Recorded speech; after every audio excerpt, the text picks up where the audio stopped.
Vídeo 2. Mi cuarto. Mi sobrino y las fiestas. Parte 1. Me llamo Sofía Martínez. Tengo 25 años y vivo en la Ciudad de México, en una casa de 2 pisos en la colonia Roma Norte, que heredamos de mi abuela hace 3 años. Trabajo como diseñadora gráfica en una agencia pequeña pero estable, y aunque no gano una fortuna, logro mantenerme y contribuir con los gastos familiares. La casa la compartimos mi mamá, mi hermana menor Andrea de 22 años, y yo. Mi hermano mayor, Ricardo, vive en Guadalajara con su esposa y su hijo de 8 años, mi sobrino Mateo. La casa tiene 3 recámaras. La principal donde duerme mi mamá, una mediana que es mía desde que tengo memoria, y la más pequeña que usa Andrea. El living es amplio con un sofá de 3 cuerpos color beige, que compramos el año pasado, una mesa de centro de madera y un televisor de 45 pulgadas montado en la pared. Las ventanas dan al pequeño jardín trasero, donde mi mamá cultiva jitomates, chiles y hierbas de olor. Diciembre llegó como siempre llega en México, con el caos navideño, las posadas, el frío matutino que contrasta con el calor del mediodía y la inevitable llegada de familiares de otras ciudades. Mi hermano Ricardo nos avisó a mediados de noviembre que vendría con su familia para pasar las fiestas decembrinas completas, desde el 15 de diciembre hasta después de Año Nuevo. La noticia me emocionó genuinamente. Hacía casi 2 años que no veía a Mateo, mi sobrino, quien había crecido tanto que ya no era el niño pequeño que recordaba. Las videollamadas no eran lo mismo que tenerlo cerca, escuchar sus risas llenando la casa, verlo correr por el jardín persiguiendo a los gatos del vecindario. Mi mamá, María Elena, de 58 años, entró en modo organizativo total. Comenzó a planificar menús, a revisar que hubiera suficientes sábanas y toallas, a calcular cuánta comida necesitaríamos para las cenas navideñas. Andrea y yo nos ofrecimos para ayudar con todo, desde la limpieza profunda hasta las compras en el mercado de Medellín. El tema del hospedaje surgió naturalmente durante una cena a principios de diciembre. Estábamos comiendo pozole rojo que había preparado mi mamá, cuando ella planteó la distribución de cuartos. Mi mamá sirvió más pozole en mi plato mientras hablaba. Sofía, he estado pensando en cómo acomodar a todos cuando lleguen Ricardo y su familia. ¿Qué tienes en mente?, pregunté, soplando la cuchara porque el pozole estaba hirviendo. Bueno, creo que lo más cómodo sería que Pamela y Ricardo duerman en mi cuarto. Yo me paso al sofá esos días, y Mateo puede quedarse en tu recámara. Tú te puedes acomodar en el sofá de la sala también. Andrea levantó la vista de su plato. ¿Y por qué no mejor Mateo duerme en mi cuarto? Es más pequeño, pero cabe una cama individual adicional. Mi mamá negó con la cabeza. Tu cuarto es muy pequeño, mija. Además, la cama de Sofía es matrimonial. Mateo estará más cómodo ahí. Me quedé masticando despacio, procesando la propuesta. No era que me molestara la idea de ceder mi espacio por la familia, pero algo en mi interior se resistía. Mi cuarto era mi santuario, el único lugar en la casa donde podía tener privacidad total, donde guardaba mis cosas personales, donde me refugiaba después de días difíciles en el trabajo. ¿No sería mejor conseguir un colchón inflable para la sala?, sugerí. Así Mateo puede dormir ahí y nadie tiene que moverse de su cuarto. Mi mamá frunció el ceño.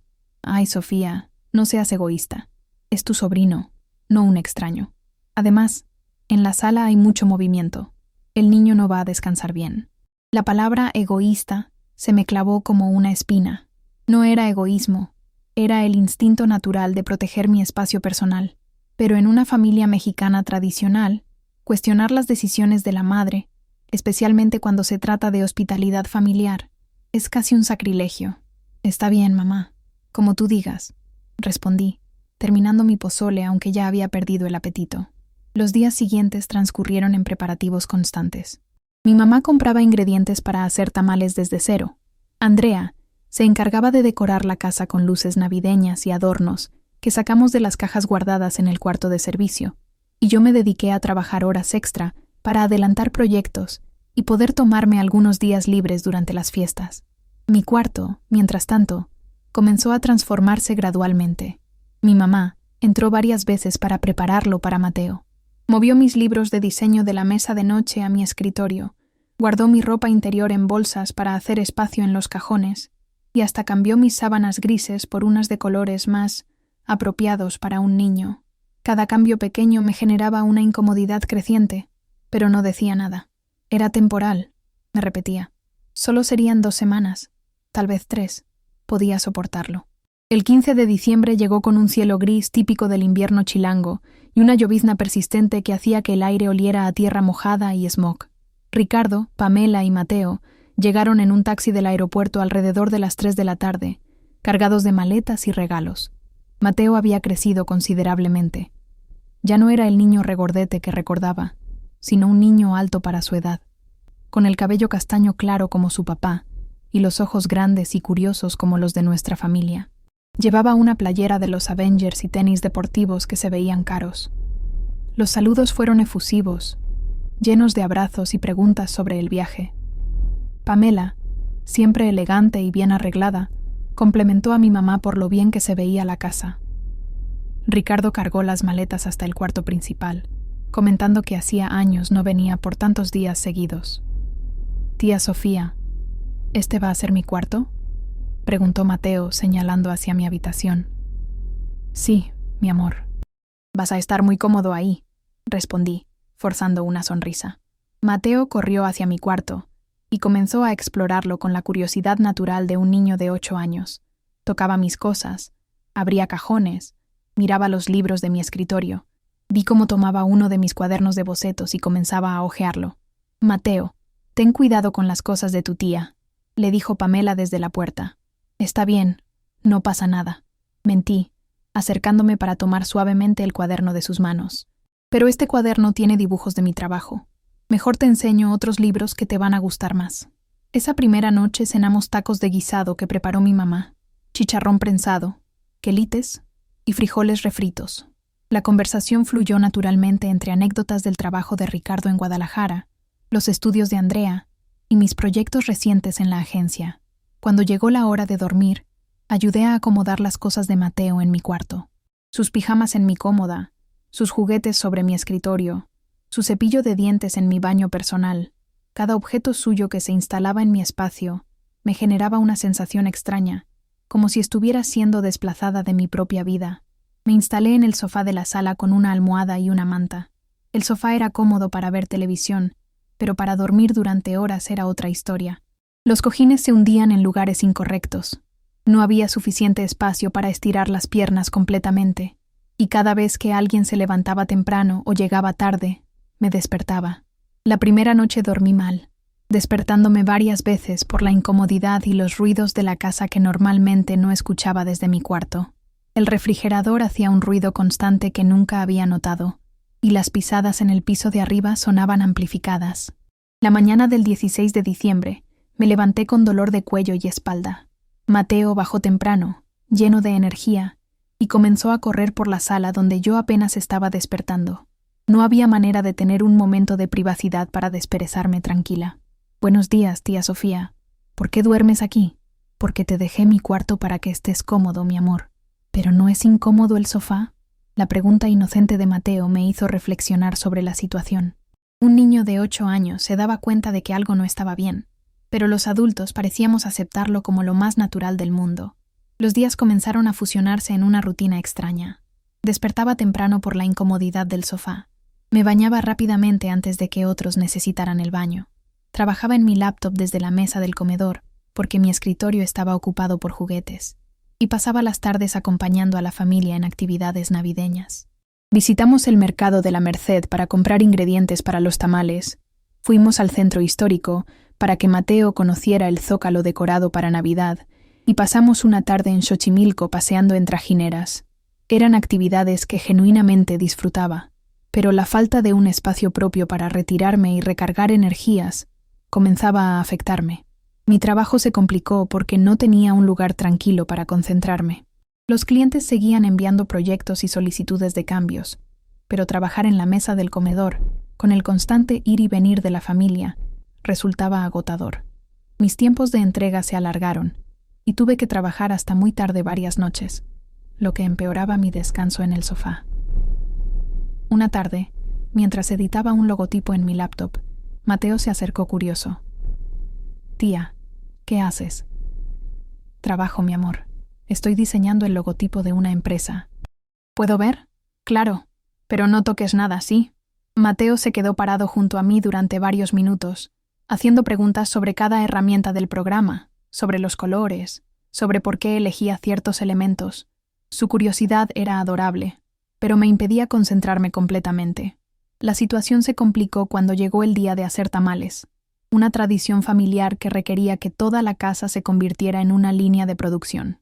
Mi mamá había comprado 20 kilos de masa, 5 kilos de carne para el relleno y hojas de maíz suficientes para hacer tamales para todo el barrio. La mesa del comedor, mi único espacio de trabajo, se convirtió en la estación central de armado de tamales. No tuve más opción que guardar mi laptop y unirme a la tradición familiar, postergando una entrega importante para el día siguiente. Extendimos las hojas de maíz sobre la mesa, colocamos la masa en tazones grandes, preparamos el relleno de carne con chile rojo y comenzamos el proceso de armado que duraría toda la tarde.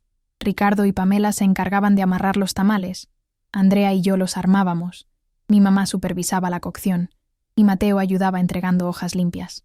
La tarde transcurrió entre risas, anécdotas familiares y el aroma característico de los tamales cocinándose en las vaporeras. Era uno de esos momentos que sabía que recordaría con cariño, pero también me generaba estrés saber que tenía trabajo pendiente y ningún lugar donde hacerlo tranquila. Cuando terminamos, cerca de las 8 de la noche, habíamos producido más de 100 tamales. Mi mamá los repartió en bolsas para llevar a los vecinos, guardó algunos en el congelador y apartó suficientes para las cenas navideñas. Esa noche, exhausta por el día de trabajo doméstico, me instalé nuevamente en el sofá.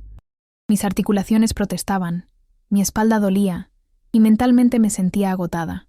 Intenté revisar mi laptop para avanzar en el proyecto pendiente, pero la pantalla se veía borrosa por el cansancio. Mateo bajó a la sala en pijama, buscando un vaso de agua. «Tía Sofía, ¿siempre duermes en el sofá? Solo mientras ustedes están de visita, mi amor. ¿Pero no extrañas tu cama?» La pregunta directa de Mateo me tomó desprevenida. Claro que extrañaba mi cama, extrañaba mi espacio, extrañaba la privacidad de mi cuarto, pero no podía decírselo a un niño de 8 años. Un poquito, pero está bien. Lo importante es que tú estés cómodo. Mateo se quedó pensativo por un momento. En mi casa, cuando vienen mis primos, todos dormimos en la sala con colchones en el suelo. Es como un campamento. Su comentario inocente me hizo pensar en las diferentes maneras de resolver la situación de hospedaje. Pero ya estábamos instalados en la dinámica actual, y cambiar parecía más complicado que continuar. Los días siguientes se intensificaron con las posadas. Cada noche había una posada diferente en el barrio, y como familia participábamos llevando ponche, buñuelos o tamales. Mateo estaba emocionado con las piñatas, los villancicos y las velas que cargábamos durante las procesiones. Una noche, después de una posada particularmente larga en casa de los vecinos de la esquina, llegamos a casa cerca de las 11. Todos estaban cansados y se fueron directo a dormir. Yo me quedé recogiendo los trastes de la cena y preparando mi cama en el sofá. Mientras acomodaba la almohada, escuché risas provenientes de mi cuarto. Mateo estaba hablando por videollamada con sus amigos de Guadalajara, contándoles sobre las posadas y mostrándoles los dulces que había recolectado. La imagen de mi sobrino disfrutando mi espacio, usando mi cama, rodeado de mis cosas pero apropiándose del lugar de manera natural, me generó una mezcla de sentimientos. Por un lado, me daba gusto verlo feliz y cómodo. Por otro, sentía una nostalgia profunda por mi propia habitación. Me acosté en el sofá y cerré los ojos, tratando de ignorar el dolor de espalda que se había vuelto constante. Mañana sería Nochebuena, y después vendría Navidad, Año Nuevo, y eventualmente, el final de las vacaciones. Solo tenía que resistir un poco más. La mañana de Nochebuena amaneció fría y despejada. El cielo azul intenso contrastaba con el aire helado que se colaba por las ventanas mal selladas de la casa. Me desperté a las 6 de la mañana con un dolor punzante en el cuello que se extendía hasta el hombro izquierdo. 3 semanas durmiendo en el sofá habían pasado factura a mi cuerpo. La casa ya estaba en movimiento. Mi mamá había madrugado para comenzar la preparación del bacalao, el platillo principal de nuestra cena navideña. El olor a ajo y cebolla se extendía desde la cocina, mezclándose con el aroma del café de olla que se cocinaba a fuego lento. Me levanté despacio, estirando los músculos entumecidos. Andrea ya estaba despierta, organizando los regalos bajo el árbol de Navidad que habíamos armado en la esquina de la sala.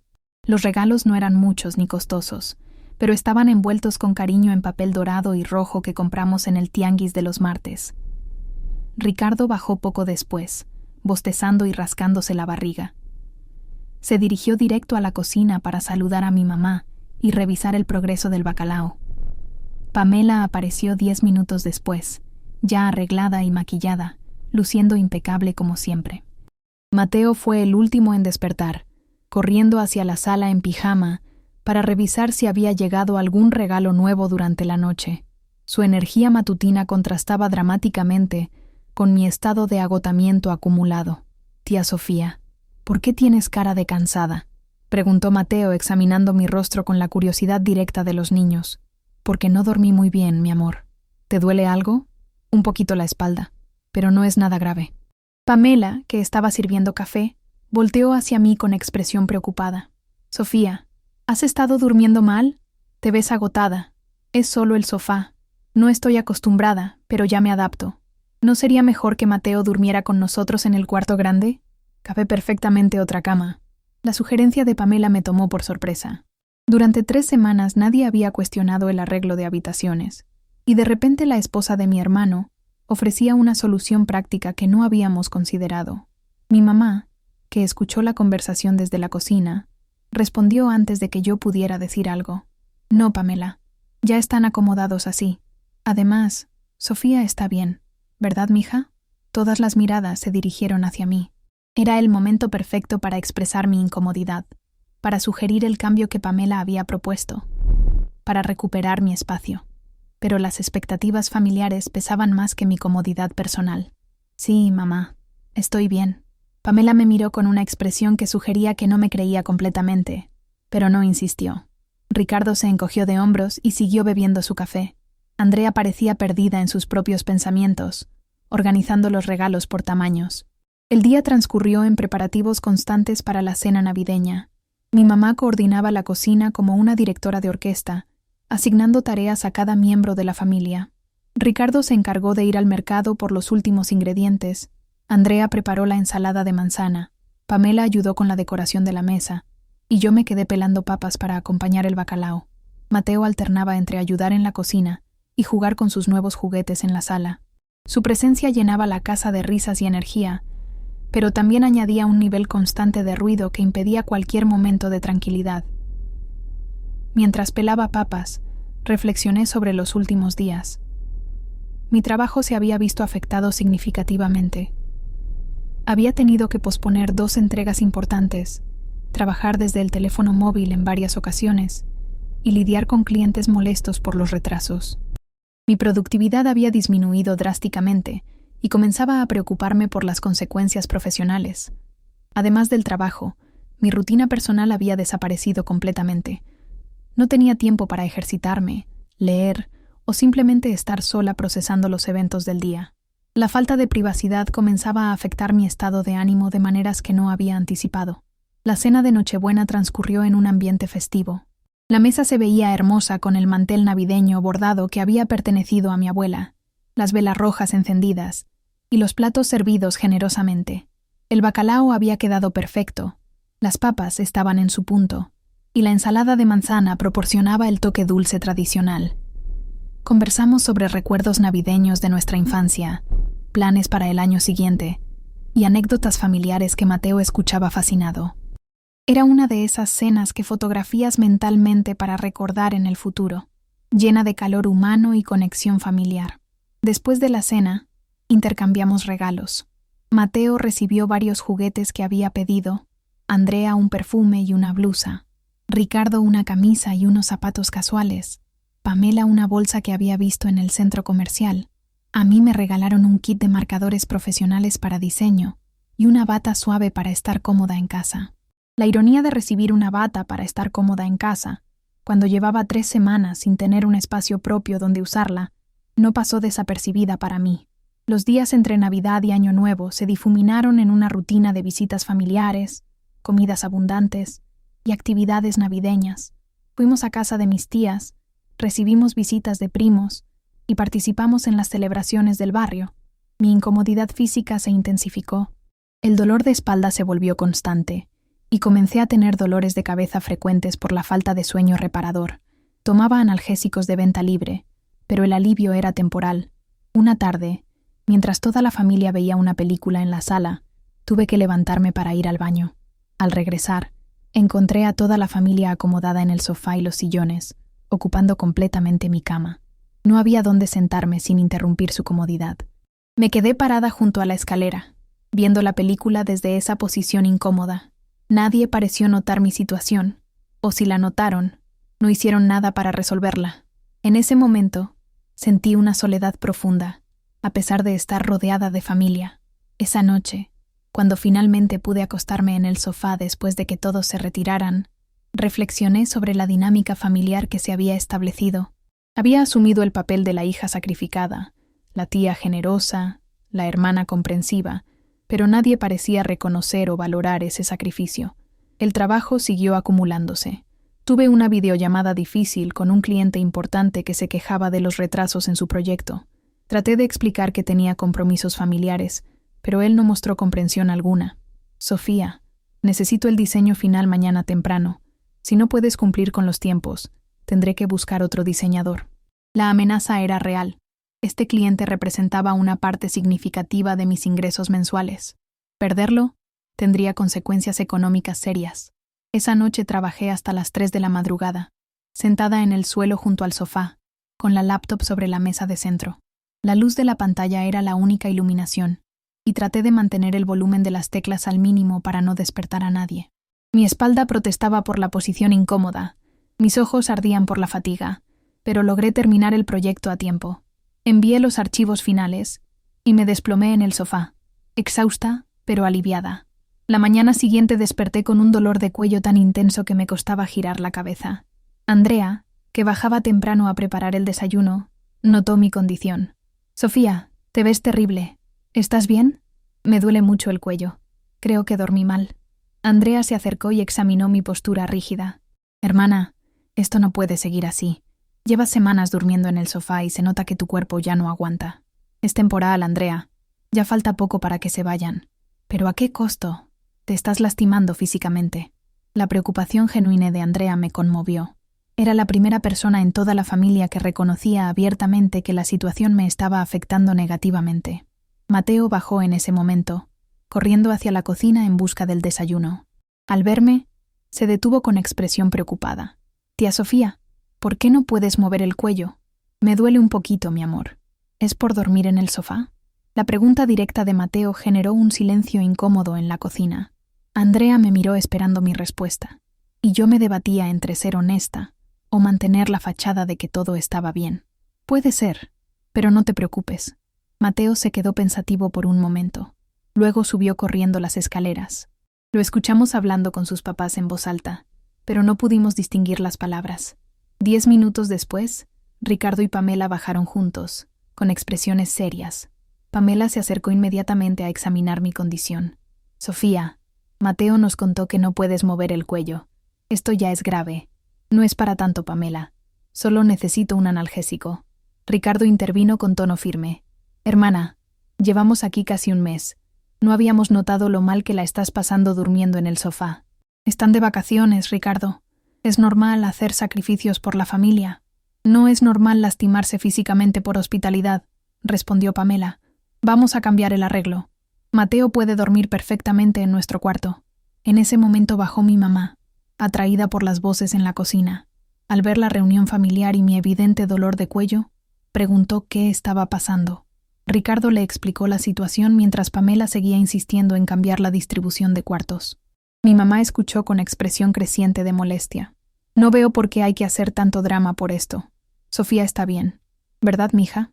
Todos los ojos se dirigieron hacia mí nuevamente. Era otro momento crucial donde podía expresar mi verdadera condición o mantener la armonía familiar a costa de mi bienestar. Pamela me miraba con comprensión. Ricardo parecía genuinamente preocupado. Andrea me hacía gestos para que fuera honesta, y Mateo observaba la conversación sin entender completamente la tensión, pero claramente preocupado. Mi mamá esperaba mi respuesta con una expresión que sugería que cualquier queja sería vista como ingratitud o debilidad. «La verdad es que sí me duele mucho el cuello y la espalda», admití finalmente. «El sofá no es cómodo para dormir tantas noches seguidas». La confesión generó reacciones inmediatas. Pamela asintió satisfecha de que hubiera sido honesta. Ricardo se veía culpable. Andrea me sonrió con aprobación. Y mi mamá frunció el ceño con desaprobación. Bueno, pues ya estamos a 2 días de Año Nuevo, dijo mi mamá. Sofía puede aguantar un poquito más. La respuesta de mi mamá me impactó. No había una pizca de empatía o preocupación por mi bienestar, solo la expectativa de que continuara sacrificándome sin quejarme. Pamela intercambió una mirada con Ricardo, y ambos parecían incómodos con la respuesta de mi mamá. María Elena, con todo respeto, pero Sofía está visiblemente lastimada. No es justo pedirle que aguante más, dijo Pamela. Ay, Pamela, no exageres. Un poco de dolor no mata a nadie. La tensión en la cocina se volvió palpable. Era evidente que había 2 bandos, quienes reconocían que mi situación era insostenible y quienes minimizaban mi incomodidad. Mateo, percibiendo la tensión pero sin entender completamente la situación, se acercó a mí. Tía Sofía, si quieres, puedo dormir en el sofá esta noche. No me importa. La oferta inocente de mi sobrino de 8 años, dispuesto a sacrificar su comodidad para aliviar mi dolor, contrastaba dramáticamente con la actitud inflexible de mi mamá. No, mi amor. Tú sigues en el cuarto. Los grandes podemos resolver esto de otra manera. Ricardo tomó la iniciativa. Mamá, vamos a mover las cosas. Mateo duerme con nosotros a partir de esta noche, y Sofía regresa a su cuarto. Ricardo, no seas ridículo. Ya están acomodados así. Mamá es mi hermana y está sufriendo. No es negociable. La firmeza de Ricardo sorprendió a todos, especialmente a mi mamá, quien no estaba acostumbrada a que sus hijos adultos cuestionaran sus decisiones con tanta determinación. El resto del día transcurrió con una tensión subterránea. Mi mamá se mostró distante y molesta, haciendo comentarios pasivo-agresivos sobre hijos que no valoran los sacrificios de sus madres y familias que no saben ser hospitalarias. Pamela y Ricardo, por su parte, se mantuvieron firmes en su decisión de cambiar el arreglo de cuartos. Pasaron la tarde reorganizando las cosas de Mateo, moviendo ropa y juguetes del cuarto grande al mediano. Andrea me apoyó completamente, ayudando a cambiar las sábanas de mi cama y comentando en voz baja que ya era hora de que alguien se preocupara por mi bienestar. Mateo, ajeno a las tensiones adultas, estaba emocionado con la idea de dormir en el cuarto de sus papás. Para él era como una aventura, una experiencia nueva y divertida. Esa noche, por primera vez en casi un mes, pude acostarme en mi propia cama. La sensación fue casi abrumadora. Mi colchón, mis almohadas, mi espacio, el silencio relativo de mi cuarto comparado con la sala, pero junto con el alivio físico vino una avalancha de emociones complicadas. Me sentía culpable por haber causado tensión familiar, agradecida con Ricardo y Pamela por defenderme, resentida con mi mamá por su falta de empatía y confundida por toda la situación. Mi cuarto olía diferente después de un mes ocupado por Mateo. Había rastros de sus juguetes, algunas manchas pequeñas en la alfombra, y mis cosas estaban ligeramente desorganizadas, pero era mi espacio otra vez. Esa noche dormí profundamente por primera vez en semanas. Despertar en mi propia cama después de un mes fue como regresar a la vida. Mi cuerpo descansó de una manera que había olvidado que era posible. El dolor de cuello había disminuido considerablemente. Mi espalda no protestaba con cada movimiento, y por primera vez en semanas me sentí mentalmente despejada. La mañana del 30 de diciembre transcurrió en un ambiente tenso pero funcional. Mi mamá mantenía su postura de molestia silenciosa, preparando el desayuno con movimientos bruscos y evitando el contacto visual directo conmigo. Sus comentarios eran cortantes y cargados de resentimiento. «Espero que hayas dormido muy cómoda en tu cama, Sofía». El tono sarcástico era inconfundible. Respondí con la mayor neutralidad posible. «Sí, mamá. Gracias». Ricardo y Pamela, por su parte, parecían más relajados. Mateo había dormido bien en el cuarto grande, e incluso comentaba que le gustaba escuchar a sus papás respirar por la noche porque le daba tranquilidad. Durante el desayuno, Pamela se dirigió directamente al tema que todos evitábamos. «María Elena, espero que entiendas que no queríamos causar problemas. Solo nos preocupamos por Sofía». Mi mamá siguió batiendo los huevos para el desayuno sin levantar la vista. «Ustedes hacen lo que consideran correcto. Yo ya no opino nada». La respuesta pasivo-agresiva era típica de mi mamá cuando se sentía desafiada. Pamela intercambió una mirada con Ricardo, claramente incómoda con la tensión que su intervención había causado. «Andrea, que había permanecido relativamente al margen del conflicto, decidió hablar. Mamá, Sofía llevaba un mes durmiendo mal.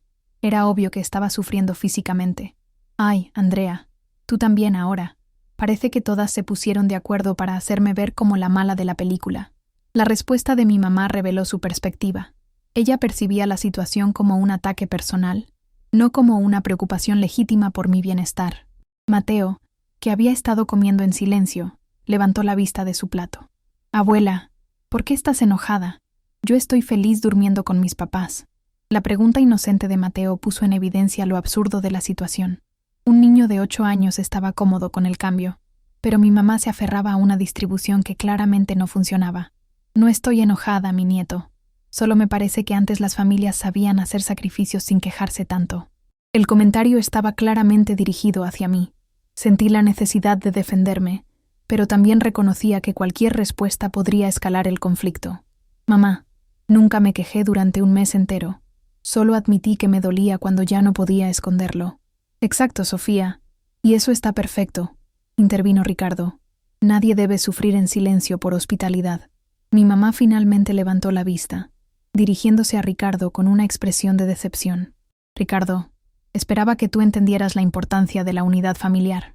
Mamá, la unidad familiar no significa ignorar cuando alguien está sufriendo. La conversación se estaba volviendo más profunda de lo que había anticipado. No era solo sobre la distribución de cuartos, sino sobre dinámicas familiares, expectativas generacionales y la manera en que entendíamos el sacrificio personal. Pamela, claramente incómoda con ser el catalizador de esta tensión familiar, trató de suavizar la situación.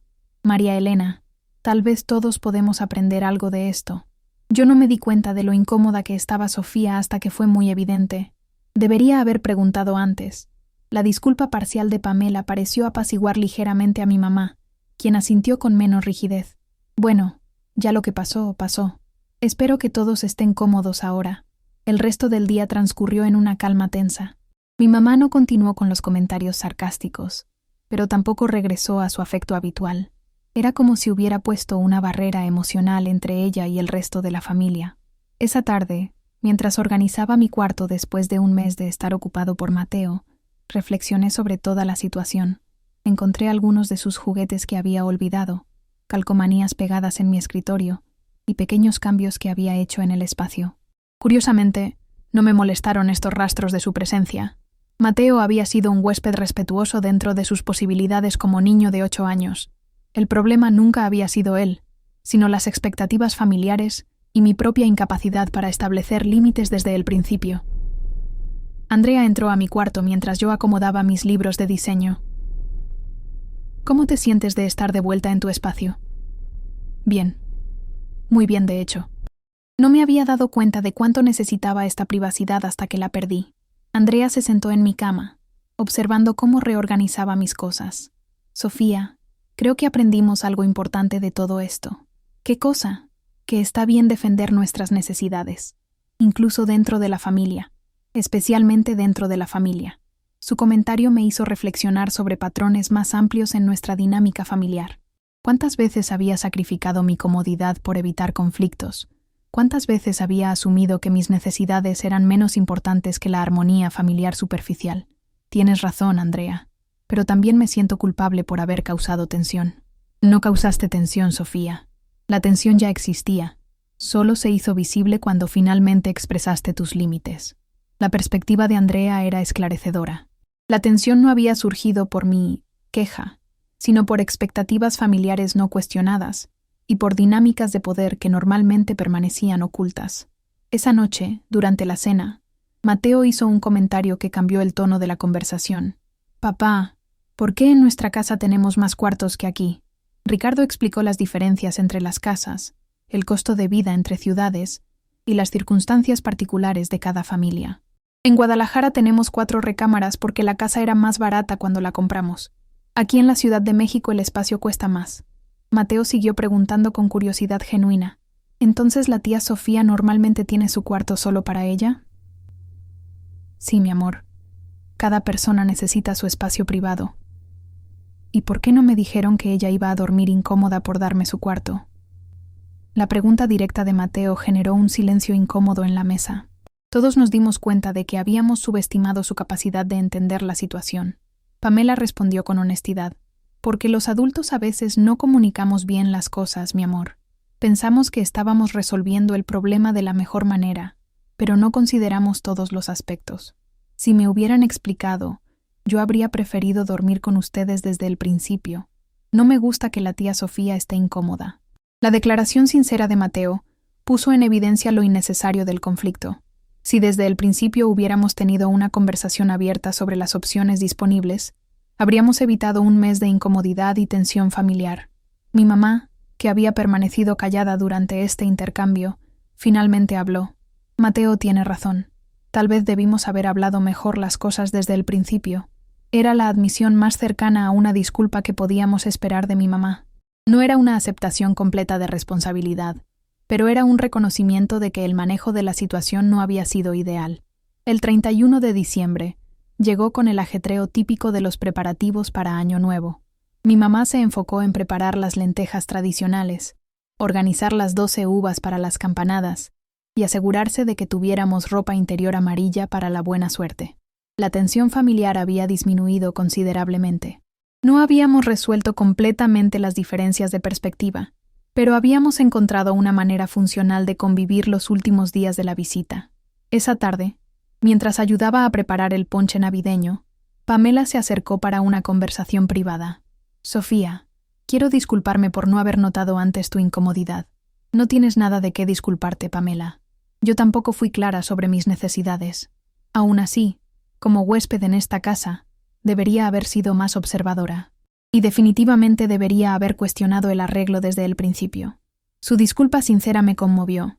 Pamela había sido la única persona externa a la dinámica familiar que había reconocido inmediatamente que algo estaba mal. Lo importante es que finalmente se resolvió. Y Mateo está feliz durmiendo con ustedes. Sí, de hecho está más feliz. Le gusta sentirse incluido con nosotros. Esa noche celebramos Año Nuevo en casa. Preparamos una cena especial, brindamos con sidra a la medianoche, comimos las 12 uvas siguiendo la tradición española, y nos abrazamos deseándonos un año lleno de bendiciones. Durante los abrazos de medianoche, mi mamá me sostuvo un poco más tiempo de lo usual. Que este año nos traiga más comprensión, mija. No era una disculpa explícita, pero era su manera de reconocer que las cosas podrían haberse manejado mejor. Los días después de Año Nuevo transcurrieron en una atmósfera más relajada. La tensión había dado paso a una convivencia más auténtica, donde las diferencias eran reconocidas pero no dramatizadas. Ricardo y su familia tenían programado regresar a Guadalajara el 5 de enero. Los últimos días los aprovechamos para actividades que genuinamente disfrutábamos juntos. Visitar el mercado de artesanías de Coyoacán, llevar a Mateo al parque de Chapultepec y tener largas conversaciones familiares sin tensiones subyacentes. Una tarde, mientras Mateo jugaba en el jardín y los adultos tomábamos café en la terraza, Ricardo inició una conversación sobre la dinámica familiar. Creo que todos aprendimos algo importante estos días. ¿Qué cosa?, preguntó Andrea. Que la comunicación honesta es más importante que mantener la paz superficial. Mi mamá, que había estado escuchando en silencio, asintió lentamente. Tal vez tienes razón, Ricardo. A veces creemos que protegemos a la familia evitando conversaciones difíciles, pero en realidad creamos problemas más grandes. Era una reflexión profunda de parte de mi mamá, y la primera vez que reconocía abiertamente que su enfoque inicial había sido problemático. Pamela agregó su perspectiva. En nuestra familia también tenemos que trabajar en esto. A veces asumimos cosas sin verificar si todos están cómodos con las decisiones. La conversación se extendió por horas, tocando temas más amplios sobre expectativas familiares, comunicación entre generaciones y la importancia de equilibrar las necesidades individuales con el bienestar colectivo. No llegamos a conclusiones definitivas, pero establecimos bases para una comunicación más honesta en el futuro. El 5 de enero amaneció gris y melancólico, como si el clima reflejara la tristeza de las despedidas. Ricardo, Pamela y Mateo empacaron sus maletas después del desayuno, organizaron los regalos que se llevaban y prepararon todo para el viaje de regreso a Guadalajara. Mateo estaba visiblemente triste por la despedida. Durante las últimas semanas, había desarrollado una rutina cómoda en la casa. Había explorado el barrio, había hecho amigos entre los niños vecinos y había disfrutado la atención constante de toda la familia. «Tía Sofía, ¿puedo venir otra vez en vacaciones?» «Claro que sí, mi amor. Esta siempre será tu casa. ¿Y la próxima vez podemos organizar mejor los cuartos desde el principio?» La pregunta pragmática de Mateo me hizo sonreír. A sus 8 años había entendido la lección principal de toda la experiencia. «Definitivamente, Mateo. La próxima vez vamos a planear todo mejor». Los abrazos de despedida fueron largos y emotivos. A pesar de las tensiones que habíamos vivido, el tiempo juntos había fortalecido nuestros vínculos familiares de maneras inesperadas. Ricardo me abrazó con especial fuerza. «Hermana, perdón por no haber notado antes tu incomodidad. Como hombre, a veces no percibo estas cosas tan claramente. No te preocupes, Ricardo. Lo importante es que cuando te diste cuenta, actuaste inmediatamente». Pamela también se despidió con cariño. «Sofía, eres una anfitriona maravillosa. La próxima vez seremos huéspedes más conscientes». Cuando el taxi se alejó llevándose a la familia de vuelta al aeropuerto, la casa se sintió extrañamente silenciosa. Durante un mes habíamos vivido con el ruido constante de conversaciones, risas y actividad familiar. De repente, solo quedábamos mi mamá, Andrea y yo. Esa primera noche después de su partida, mientras cenábamos en la mesa que parecía demasiado grande para 3 personas, mi mamá rompió el silencio. «Los voy a extrañar mucho. Yo también, mamá. Sofía, quiero que sepas que reflexioné mucho sobre todo lo que pasó». Levanté la vista, sorprendida por la iniciativa de mi mamá para abordar el tema. «¿Y qué piensas? Pienso que tienes derecho a tu espacio. Y que yo no debería haber minimizado tu incomodidad». Era la disculpa más directa que había recibido de mi mamá en años. No era fácil para ella admitir errores, especialmente relacionados con decisiones familiares. «Gracias, mamá. Para mí también fue difícil expresar mis necesidades sin sentirme egoísta». «No eres egoísta, mija. Todos necesitamos nuestro espacio para estar bien». Andrea, que había observado el intercambio con atención, sonrió satisfecha. «Me da mucho gusto escuchar esta conversación». El resto de la cena transcurrió en un ambiente de reconciliación genuina. No habíamos borrado las diferencias de perspectiva, pero habíamos establecido un entendimiento mutuo más maduro. Los días siguientes se caracterizaron por un retorno gradual a la rutina normal. Volví a trabajar con la productividad completa desde mi escritorio. Recuperé mis horarios de ejercicio matutino y restablecí mis rutinas de cuidado personal que habían sido interrumpidas durante el mes de visitas. Físicamente, mi cuerpo se recuperó rápidamente del mes de incomodidad.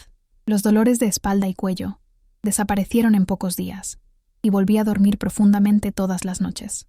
Emocionalmente, el proceso de recuperación fue más complejo.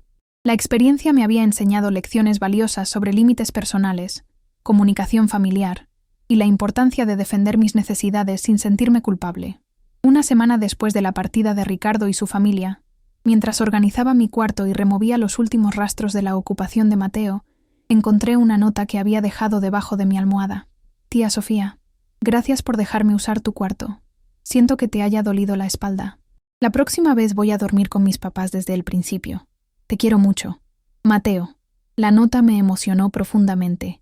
La sensibilidad de mi sobrino de 8 años, su capacidad para entender y empatizar con mi experiencia, y su determinación de hacer las cosas diferente en el futuro, me llenaron de esperanza sobre las futuras dinámicas familiares. Guardé la nota en mi cajón de recuerdos especiales, junto a fotografías familiares y cartas importantes.